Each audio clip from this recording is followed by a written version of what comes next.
twongeye kubasuhuza inshuti bakunzi bacu, inshuti tubana kuri channel. Muhaye ikaze kandi ndagusuhuje kuko uri uw'agaciro kandi uri uw'ingenzi. Wowe wakoze subscribe, ugasharinga inshuti zawe, ndetse ntiwagirwe no gukora like mu gihe wakunze ikiganiro. Ndagushuje cyane kandi mu by'ukuri muhaye ikaze no ku kiganiro cy'uyu munsi. Wowe wakoze subscribe cyane cyane mu kuri wagize neza cyane kuko ibiganiro byacu ubibona mu buryo bwihuse. Mbwira nawe ukigera kuri channel aka niko kanya ko gukora subscribe kugira ngo ibiganiro dukoze ako kanya ujye ubasha guhita ubibona. So uyu munsi rero turashima Imana, turabazima. Nyamara muri iyi minsi hari inkuru zitari nziza, n'ubundi ntabwo ari nziza. Ubwo abavandimwe bacu bamaze kutuvamo, byari ibintu bigoye. Ni nayo mpamvu mvuga ngo twebwe tugihumeka reka dushimire Nyagasani, kuko niwe nyiribihe kandi ni nawe ugena ibintu byose. Uyu munsi rero ni uw'agaciro, n'ubundi tugiye kuganira ku kiganiro cyiza, aho tugiye kurebera hamwe ikibazo cyerekeranye n'abagabo. Hari ukuntu usanga umugabo yaragwatiriwe cyangwa se yarafatiriwe. Icyo kibazo ni ikibazo kiba gikomeye, aho usanga nk'umugore we yaramugwatiriye, niba ari no kumugwatira cyangwa se yaragiye nko ku ndaya ikaba yamusenyera urugo kugira ngo imwigarurire. Rero tugiye gukora umuti w'icyo kibazo ku buryo nimba warafatiriwe ushobora kuba wajya hanze bikanga, cyangwa se niba mu rugo rwawe bitagikunda bitewe n'uko wenda wagiye hanze bakagufatira, umenye ngo umuti nakoresha n'uwuhe. Urumva rero ni ikiganiro cyiza, kuko iyo umugabo ananiwe gukora inshingano ze mu rugo, cyane cyane kuba yakubaka urugo ahanini rwubakiye kuba ari gukora, ari ukugaburira umugore, hari ukumwambika, ndetse ntiwibagirwe inshingano nyamukuru kuba mwakora imibonano mpuzabitsina. Iyo rero ibyo bitabayeho, wenda harabayeho nk'umuntu wakugiriye nabi cyangwa se maraya, ifofeke ugomba kumenya ngo ndivura gute kugira ngo nongere kugira imbaraga cyangwa se nongere gushimisha umugore wanjye. Hari n'abagore rero batari abana beza, usanga bagenda bagakora ibyo bintu, akaba yagenda agashaka imiti mu bapfumu, bakaba bamuha imiti, ubundi akaba yafata umugabo we akamushyira ahantu runaka akajya amuyobora. Kandi mwibuke ko umugabo w'inganzwa ndetse n'umugore w'ingare, aba bantu ni abantu Imana yangwa urunuka. Nimba mugore wumva ko wakubakira ku miti cyangwa se ku kindi kintu, nakubwira ngo ibyo bintu wabireka, kuko ntabwo ari byiza habe na gatoya. Ari mu muryango ndetse ari no ku Mana dusenga ni kizira. Ugomba kumenya rero ko umuntu ahava akagera agira imitekerereze myinshi igiye itandukanye. Hari igihe umugore abona afite nk'umugabo akunda abagore cyangwa se akunda abakobwa, akaba yatekereza gukora ibyo bintu byo kuvuga ngo reka nze njyewe mufatire, nazajya ajya hanze byange, naba akeneye gukora imibonano, najya guhura n'umukobwa sexe ayibure. Urumva ko rero uyu mugore yatangiye gutekereza iyo mitekerereze, hari igihe yisanga yabigiyemo akabikora yirengagije ko Imana imubona.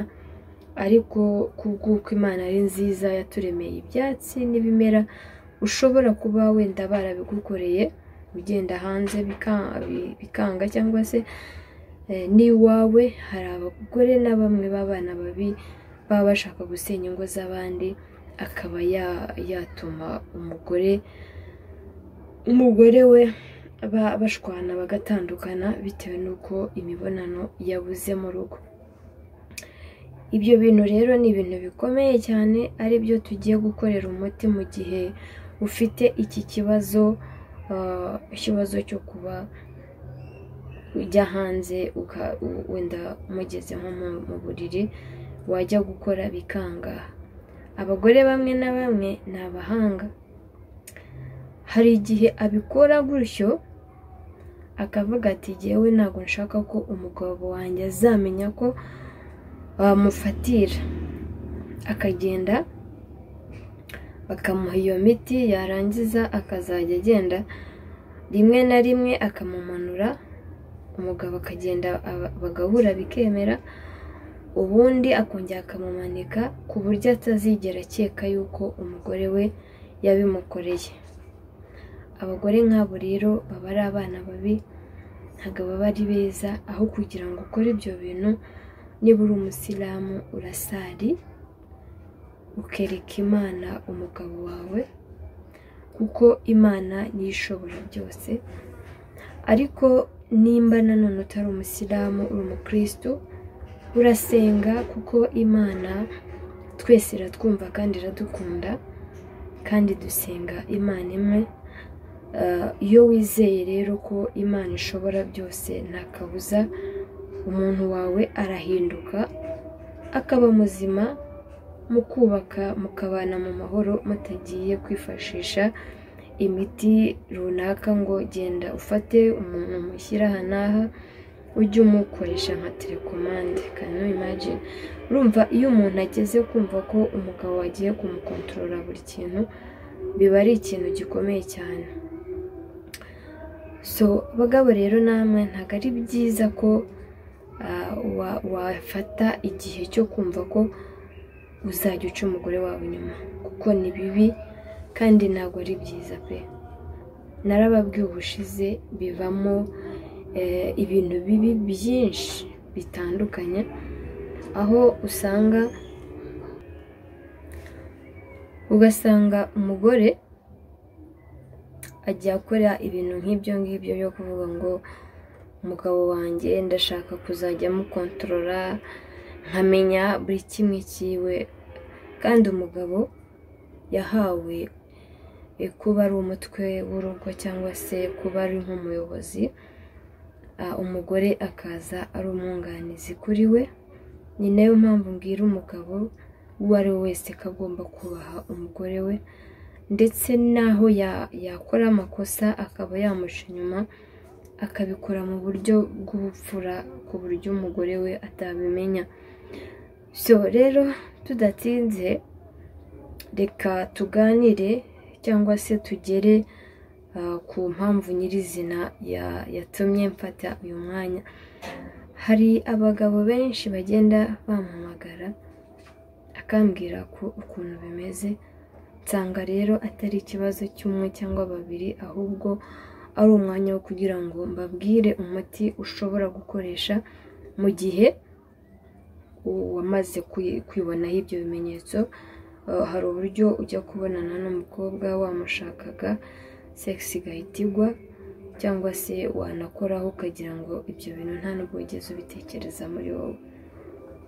Hari n'ubundi buryo bwo kuba byakwemera ariko waba ugishyiramo sex igahita icika imbaraga nanone.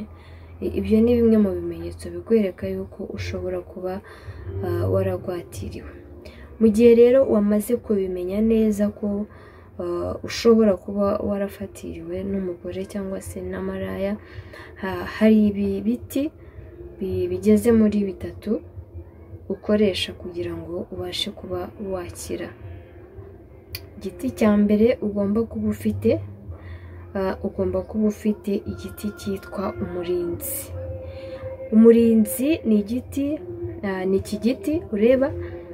Iki giti gifite akamaro kenshi cyane mu muco nyarwanda, ariko icyo ngiye kukubwira ni uburyo wagikoresha mu buryo wafatiriwe.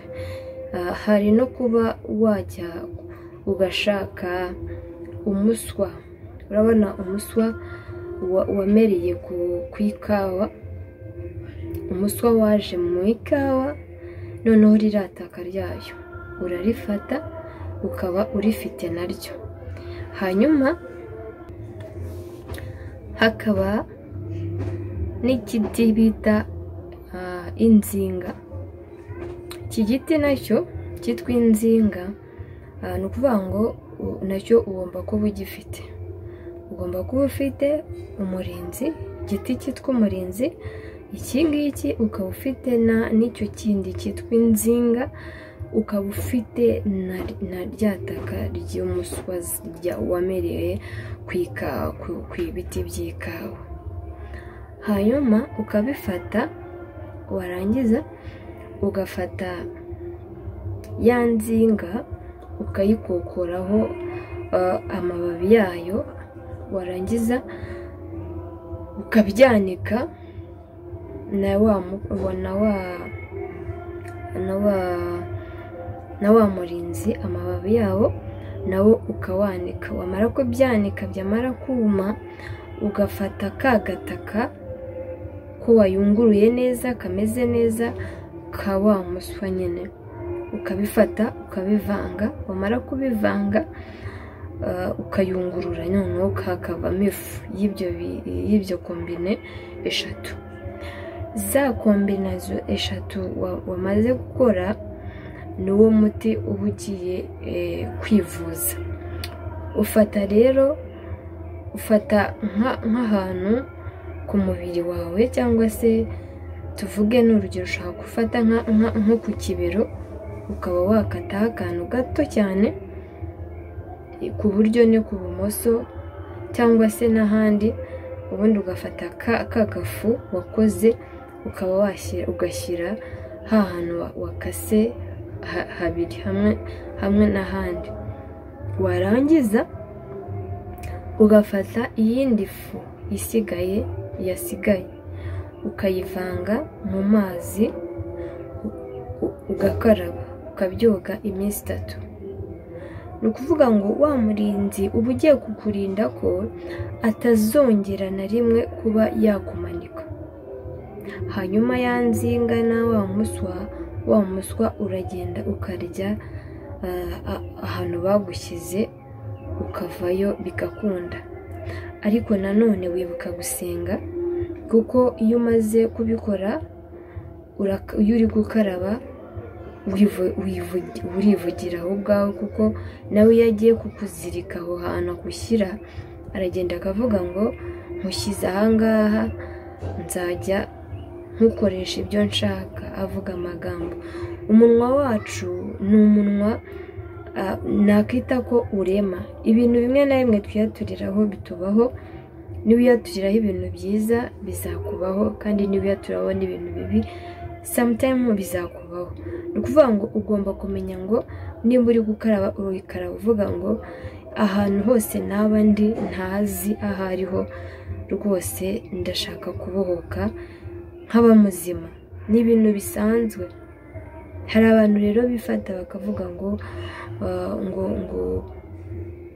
ntabwo bishoboka, ariko birashoboka. Kuko iyo ugiye nko ku mupfumu akurya amafaranga y'ubusa, kandi ibintu ari bari buguhe ni ibintu byoroshye cyane, nawe ushobora kuba wakwibonera ubwawe ku giti cyawe.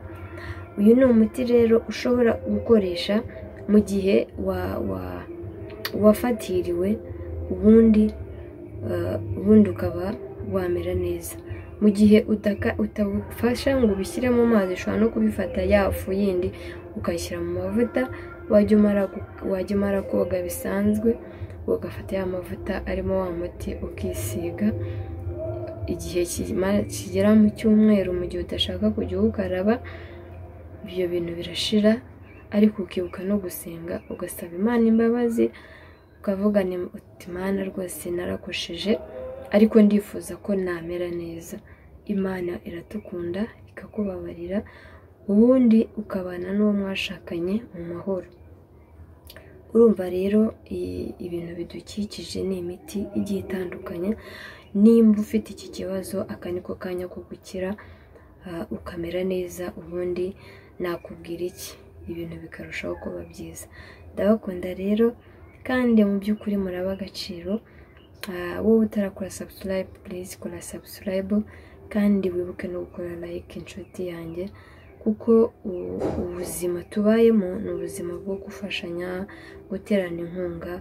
Ujye wibuka no gusharinga ibiganiro byacu kugira ngo bibashe kugera ku bandi batandukanye, kabone nawe udafite iki kibazo, hari undi muntu usharingaho iki kiganiro akabasha kuba yabona umuti kandi agakira biturutse kuri wowe, bidaturutse kuri jyewe. Ndabakunda rero, mwakoze cyane kubana natwe. Njye mwabanaga ni njyewe Kamire Dalila.